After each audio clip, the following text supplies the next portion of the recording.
Okay, so it's been a while since I've been on YouTube and I wanted to catch up with you guys and let you know what's been going on in my life and how property has recently completely consumed all of my time, hence the lack of uploads for the last couple of months. I want to make YouTube a far more regular thing and I've actually hired someone to help me with all of this stuff, so I'm going to be back telling you guys about everything that's going on. In this video, we're going to talk about what happened to my flat. A lot of you guys would have seen the videos about the property that I bought and renovated and was then eventually trying to sell, so we'll touch on that. And also what happened to my previous role as an agent at my previous company, how I've now been able to actually start my own brokerage and hire my own agents and lead a business, of which there's going to be a lot of content on over the next couple of weeks. So without much further ado, let's get right into it.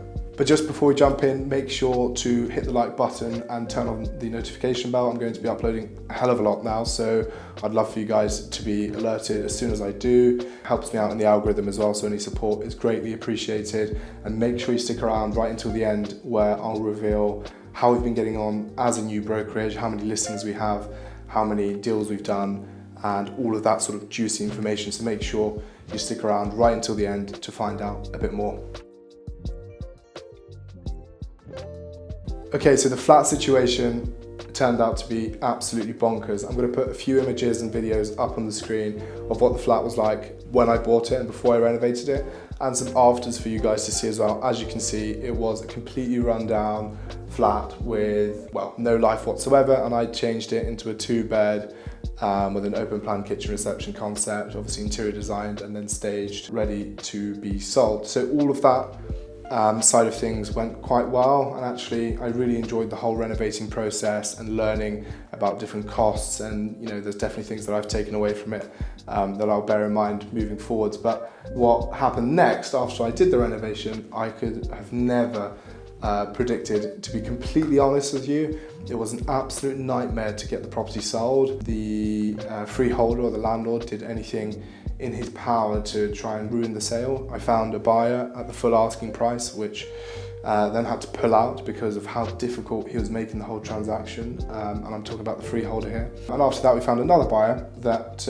actually ended up paying above the asking price, which was good, but it was an equally as difficult transaction just because of the freeholder and what he was trying to do to sort of ruin the deal, if that makes sense. It's never straightforward in property, but I never thought that actually the most difficult deal I was going to do in my life as an agent would be my own property, and that's exactly how it turned out, unfortunately. So I was extending the lease, and unfortunately when someone like me is extending the lease of a property, the landlord has a lot of power because he knows that I need to get that lease extended to get my property sale through, and so he sort of had me over a barrel with a few things and eventually got there, but it cost me a lot of money and I didn't make as much as I should have done. But I just see it all as really good learning for the future. That's something that's parked and that I can move on from. But the truth is, I started the business right when the flat sale was going through, and it was taking so much longer than I thought. I was relying on some of the funds from that, obviously, to help kickstart things here. And so it was an extremely stressful period of my life, but glad to get it out of the way. And as I say, lots of learnings that have come through that.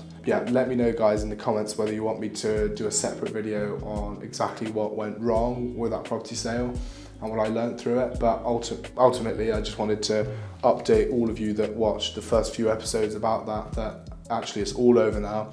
I've renovated the flat and I've sold it and I've moved on. That's where we are in the flat world. I've parked it, and I'm really happy to move on, and it's enabled me to now go ahead and start my own brokerage, which is the far more exciting part of the video today. I wanted to talk to you about how that has all started and how it all looks. So let's get right into that.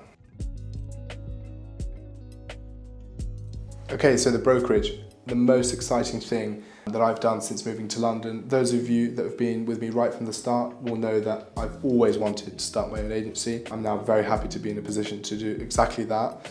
And I just wanted to give you guys a quick rundown from A to Z of what's happened so far, because you've missed out due to the lack of my uploads. But then eventually, as time goes by, I want you guys to come on the journey with me and to see how this brokerage and how this business grows over time, and hopefully I'll be able to provide the content to do exactly that. So make sure to subscribe so you don't miss out on that. But without much further ado, Let me just take you back to day one of the business starting, where I was messaged on LinkedIn by a guy called Ennis. He was looking for a job in property and was really, really keen to meet with me and to go for a coffee. Now, this was at a time where I wasn't even thinking of starting the business. I just handed in my notice at my previous brokerage, and do you know what? We went for a coffee, and out of nowhere, we started doing business. We started doing things that a startup brokerage would do. We started dropping some leaflets together, putting the website together, putting some terms of business and legal documents together, and starting to build some sort of framework and some sort of structure which would now obviously become Dawson Barker. I wasn't really even sure about the name. I wasn't sure about any branding or logos or anything like that, but ultimately I think Ennis came into my life and fast forwarded that whole process quite significantly, because we sat down, we had a coffee, and we were very aligned on a few things. Now he's a very valued sort of advisor in my business, and we've built everything from the ground up together. We started in my living room, actually in my corridor in my flat. I'm going to show you guys a video right here.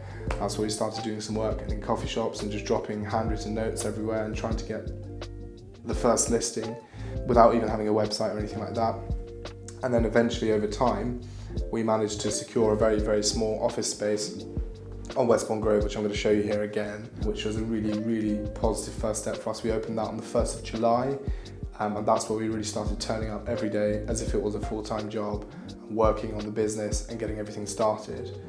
We put some processes and systems into place that allowed us to actually get our first client, and our first client live on the market happened to be an £8.5 million house, which for a new agency and new brokerage is absolutely bonkers. It should never happen, especially within our first 3 weeks of operating. We had an £8.5 million house on the market, where most new agencies within their first year get maybe 1, 2 or 3 listings in general on a 0.5% fee just to start doing something and then start doing deals in year 2.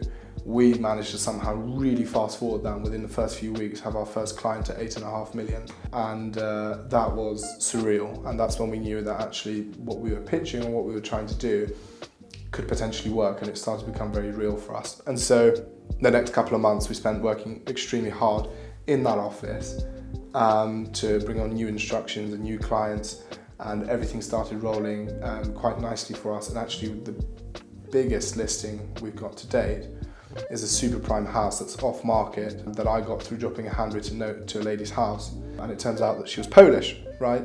And she trusted me to list her property because I'm from Poland. We built a really good, strong relationship, and she was really supportive of the business that I was building, and we got that too. And so over the next few months we started getting quite nice listings and a bit of traction within the market. People started knowing about us. There was an article to sort of announce the launch of Dawson Barker, which I'll show you guys as well. And as I say, from the 1st of July for the next couple of months, I'd say the whole of July, the whole of August, we started just putting our name out there and getting our first few clients, and it was all really, really great. Then we got to about September, where I got a really big listing that was really important to me on Ledbury Road. And shortly after that, we threw our first open house as a brokerage.